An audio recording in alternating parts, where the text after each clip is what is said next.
Bonjour, donc présentation d'un chargeur de batterie de voiture.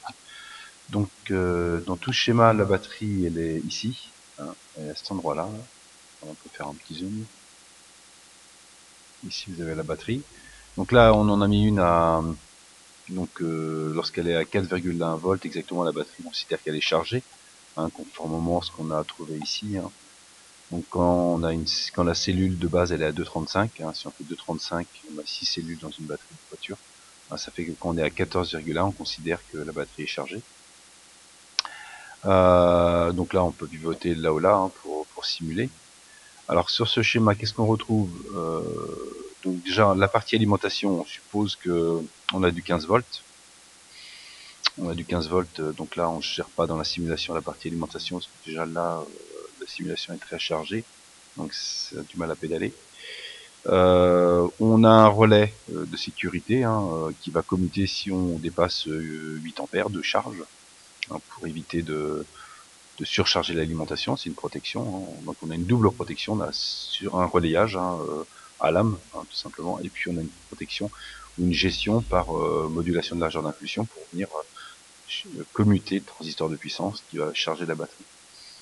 Donc là, ce transistor MOS canal P est piloté par la sortie Emeli du microcontrôleur.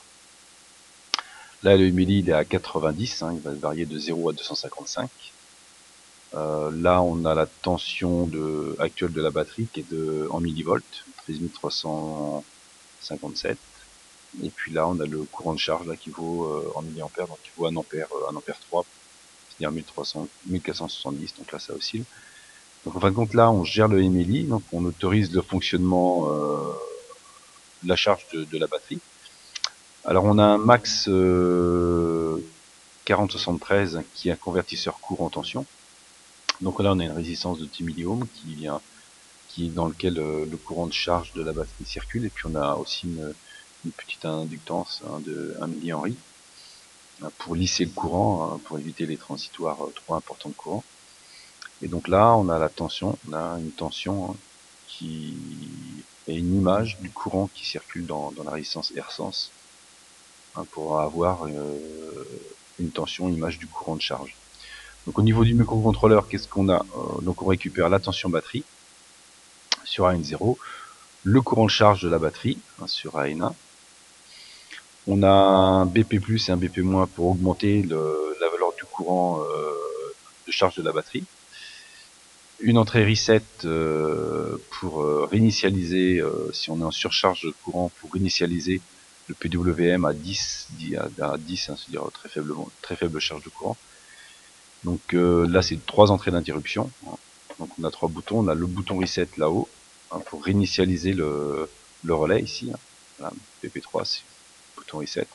On a un bouton pousseur ici pour incrémenter le courant ou pour décrémenter le courant de charge. Donc vous voyez, si j'appuie sur le bouton là je vais passer à 100. Donc là je suis à 1 ampère 7, 110, 120. Donc je suis allé jusqu'à 255. Hein, c'est le Emeli, hein, je rappelle, hein, c'est la modulation de largeur d'impulsion, c'est ce qu'on a ici. Hein. C'est la modulation de largeur d'impulsion pour piloter le. Donc là j'augmente. Alors je vais pas dépasser 8 ampères parce que je vais avoir un défaut. Alors, je vais vous montrer un petit peu. Voilà, donc là je suis à 5 ampères. Donc là je charge, 6 ampères. Donc là je joue sur le Emeli ici, hein, la modulation de largeur d'impulsion. J'ai une LED orange qui indique que ça charge, une LED verte qui va s'allumer en fin de charge, et une LED rouge pour dire qu'on est en surcharge de courant, hein, donc à ce moment-là il y a eu un problème. Soit la batterie était très faiblement chargée, donc elle a eu un courant d'appel important, hein, donc à ce moment-là on bascule le relais ici. Donc là on va faire une surcharge dans la simulation, là, on va regarder le relais ici, et puis la LED qui va s'allumer. On va faire une surcharge dans le courant, on va monter à 8 ampères. Voilà. Alors après, peut-être que je serai obligé de couper la simulation et la vidéo pour reprendre après, parce que là au niveau calcul, c'est assez important, donc ça mouline assez vite. Moi, assez vite, vous voyez les calculs ici, hein, on va pas très vite, hein, donc il y a beaucoup de calculs à faire. Donc on est à 7, voilà, on augmente, 7,5, voilà, 8, paf, donc on coupe, donc là on est en surcharge. le relais a bien basculé. Donc là, c'est-à-dire que là j'étais à 8 ampères. Donc, voilà. Donc normalement, le Emily est à 0. Donc normalement, là, le courant qui circule, vous voyez, il est nul. Hein. On n'a plus de courant ici. Hein. Donc c'est-à-dire que là, au niveau de l'affichage, il faut attendre un rafraîchissement. Voilà, ça arrive. Donc on va descendre à 100 milliampères, hein, quelque chose de faible. Donc si je veux réarmer le relais, donc là je vais appuyer sur le bouton poussoir. Voilà, et normalement il va commuter, donc c'est pareil, hein, ça mouline. Hein. Donc là je réarme et comme le Emily, vous voyez, il est à 0, hein, donc je vais réarmer, et donc on va basculer ici, hein, au niveau du relayage. Voilà, donc on voit que, voilà, que le CPU est bien chargé, et donc il va falloir peut-être un petit peu de temps pour qu'il fasse les calculs. Alors pendant ce temps-là, qu'est-ce qu'on peut regarder? On peut regarder les informations par rapport à la batterie, hein, donc une batterie au plomb.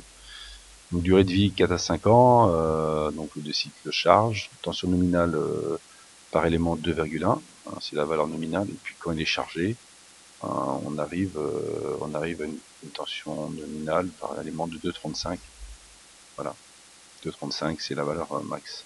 Donc si on fait 2,35 que multiplie 6 éléments, eh bien on arrive à 14,1. Donc c'est pour ça que dans la simulation, vous voyez si ça va bien basculer. Donc là on a un PWM qui est revenu à 10%, enfin à 10. Hein. Et donc qu'est-ce que je parlais? Oui, voilà, de la batterie. C'est pour ça que là dans la simulation, j'ai mis une batterie à 14,2. Hein, c'est pour simuler la fin de charge. Donc là c'est ce qu'on va regarder maintenant. Au niveau de la fin de charge, on va basculer. Donc là, la fin de charge, on va basculer. Normalement la LED verte doit s'allumer, celle-ci doit s'éteindre. Fin de charge. Voilà, donc c'est pareil, il va falloir attendre un petit moment que tout se calcule. Donc là on a 13 volts, hein, vous voyez le 14 volts n'est pas encore pris en charge. Donc on va rebasculer sur la dock. Voilà, 2,35 c'est la tension par élément en fin de charge.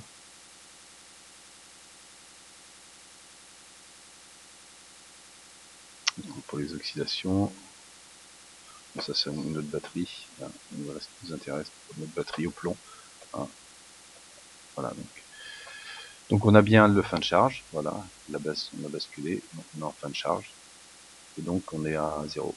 Alors au niveau du programme, si on regarde un petit peu le programme, hein, qui s'exécute, bon ça c'est pour le RE0, RE1, ça c'est pour les mettre à 0, donc le relais n'est pas activé, et j'ai aucune surcharge, hein, donc je suis à 0 ici. Ça c'est pour valider le PWM, donc le PWM on le valide tout de suite, donc ça veut dire que là, on va être à 10%. Donc là je suis en fin de charge, hein. Voilà. Donc là l'Emily il est à 0. Au démarrage on va le mettre ici dans le programme à 10%. Bah pas 10%, à 10, valeur de 10. Hein. Donc le PWM varie de 10 à 255. Donc là ça c'est pour les calculs. Hein. Le courant on le met à 0. L'interruption courant à 0. Le Emily on le met à 10. Donc ça c'est des variables. Là c'est le programme d'interruption pour lorsqu'on incrémente le Emily, hein, pour augmenter la valeur du courant. Ça c'est par interruption pour diminuer le Emily.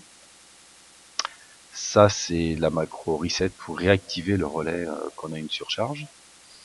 Et puis là, on a fait une interruption timer, c'est-à-dire qu'on gère l'affichage sur LCD à une fréquence de 30 Hz. Donc là, on valide le LCD, on l'efface, on se met en curseur 00, c'est-à-dire on se met ici, et on affiche U en millivolts. On saute en 13, ici on affiche Emily. Voilà, Emily. Alors, curseur 00. Ah bah tiens, j'ai fait plusieurs fois. La chaude de ligne. Voilà, bon ça c'est pas utile, hein, curseur 00, une erreur.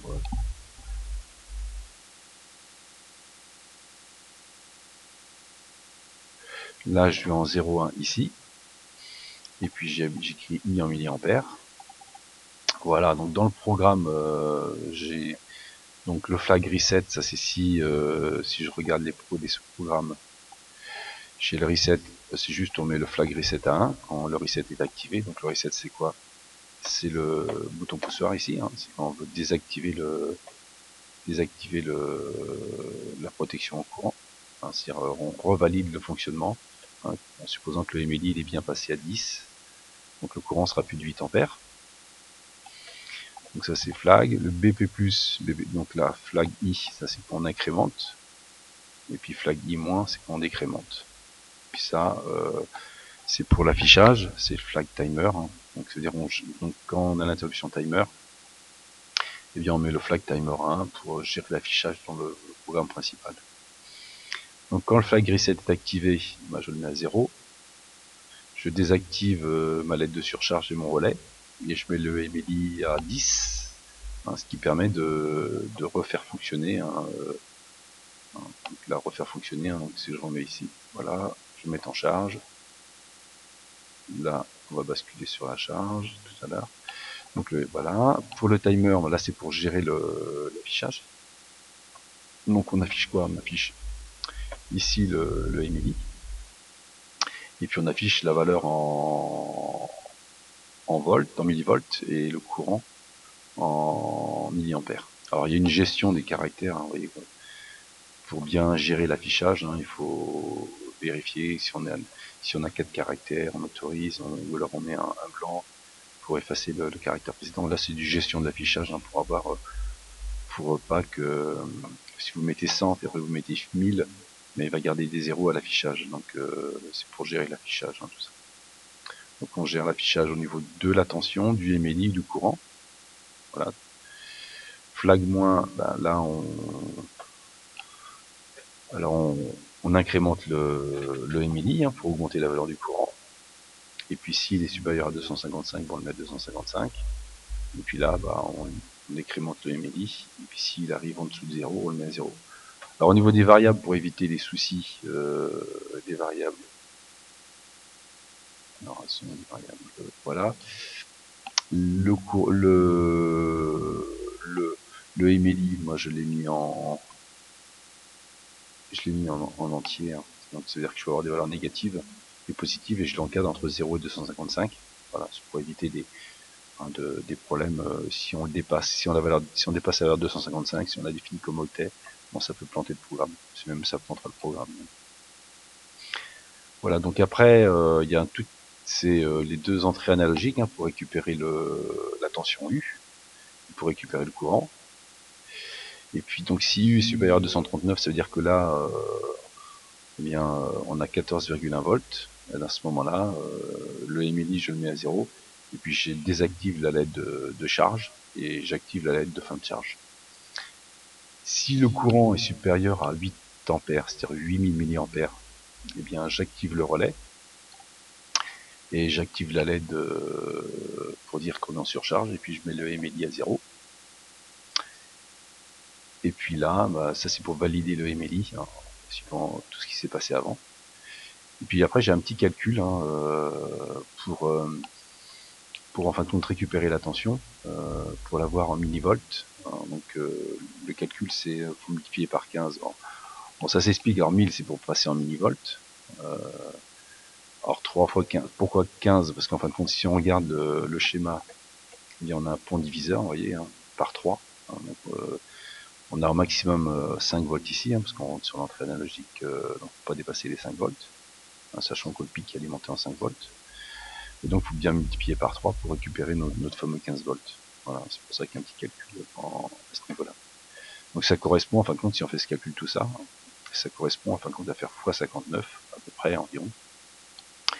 Et puis le courant, par rapport à la formule qu'on a là ici, hein, donc la tension de sortie qu'on a ici, elle vaut 0,2 fois le courant qui passe dans R sens. Et donc là, en fin de compte, pour avoir le courant, eh bien, pour l'avoir en milliampères, il faut faire ce calcul-là, 255, parce qu'on on a une tension, on a une valeur numérique comprise entre 0 et 255. 0 c'est 0 volts, 127 c'est 2,5 volts, et puis 255 c'est 5 volts. Et puis on fait x1000 pour avoir 1000 ampères, ce qui fait un calcul. On a juste besoin de multiplier par 98 pour avoir la valeur en milliampères. Donc ça c'est les deux calculs pour l'affichage. Voilà, donc là on est repassé en charge, hein. Donc là on a la batterie à 13,1, vous voyez on est en charge. Le Emily, on peut l'augmenter, vous voyez, donc là ça mouline à fond. Voilà. Alors autrement au niveau des protections, donc je rappelle la diode de roue libre pour protéger le transistor Q3 des surtensions de la bobine. Donc là, il faudra regarder là, il faudra faire un schéma de simulation pour l'alimentation, hein, qu'on n'a pas fait là pour parce que déjà c'est bien surchargé. La diode ici de roue libre pour les surtensions dues au fait que quand le transistor va se bloquer, il faut une diode de roue libre pour en circuler. Voilà le pont diviseur ici, hein, donc RRR. On a mis aussi un petit filtrage R6C1 pour en fin de compte avoir une tension filtrée, hein, qui rentre sur le convertisseur sur ici là sur AN1, convertisseur analogique numérique. Donc un petit filtrage pour avoir une tension plus stable au niveau de l'entrée analogique I, hein, du courant. Voilà. Donc voilà, présentation d'un chargeur de batterie de voiture, batterie au plomb. Bonne fin de journée, au revoir.